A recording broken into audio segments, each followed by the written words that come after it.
Hello friend, मैं आप सभी का दोस्त प्रशांत। इस क्लास में आप लोग का स्वागत है।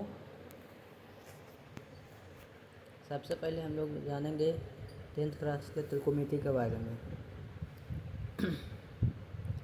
सबसे पहले त्रिकोणमिति किस पर लागू होता है? समकोण त्रिभुज पर। किस पर? समकोण त्रिभुज पर लागू होता है। ठीक है, समकोण त्रिभुज पर लागू होता है। ये क्या होता है? ये कर्ण होता है, ये लंब होता है, ये आधार होता है। ठीक है, ये क्या होता है? आधार होता है भाई लोग।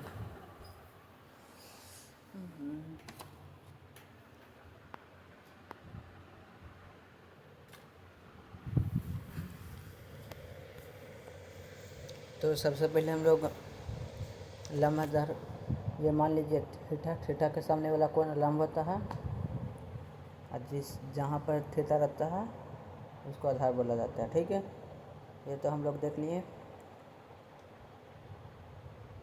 सबसे पहले ये इतना आता कैसे? तो सबसे पहले याद रखें लाल बटा कक्का लहर, लाल बटा कक्का।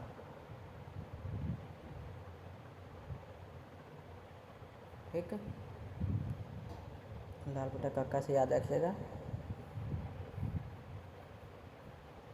लाल बटा कक्का। सबसे पहले क्या आता है? लंब बटा कर्ण, लंब बटा कर्ण, उसके बाद आधार बटा कर्ण, उसके बाद लंब बटा आधार। क्या आता है? लंब बटा आधार दोस्तों। ठीक है, तो सबसे पहले लंब बटा आधार, लंब बटा कर्ण आता है, जो कि साइन थीटा बराबर होता है। आप लोग जानते होंगे, सबसे पहले आता है साइन, उसके बाद आता है कॉस, उसके बाद कॉट, उसके बाद सेक, उसके बाद कॉटेक। ठीक है, साइन आता है तो साइन का हो गया लंब बटा कर्ण, इसके बाद कॉस के, ये फिर साइन का उल्टा होता है कौशिक, कौशिक का होता है कर्ण बटा लंब। ठीक है, उसके बाद हो गया कौस, कौस का हो गया क्योंकि आधार बटा कर्ण, ए से आधार, के से कर्ण हो गया। ठीक है, इसका से कौशिक को उल्टा होता है सेक, सेक कर लिखिएगा तो कर्ण बटा आधार हो जाएगा।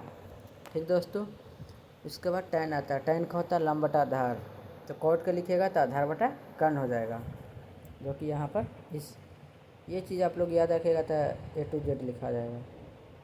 ये याद रखिएगा, ये याद रखिएगा तो इतना चीज़ आप लोग का ये इतना क्लियर हो जाएगा, इसके लिए कोई दिक्कत नहीं। ओके, ठीक है, इतना क्लियर कर लीजिएगा।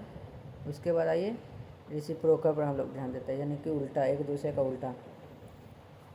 तो साइन का उल्टा होता है कौशिक, साइन का उल्टा होता है 1/cos कौशिक, 1/cos।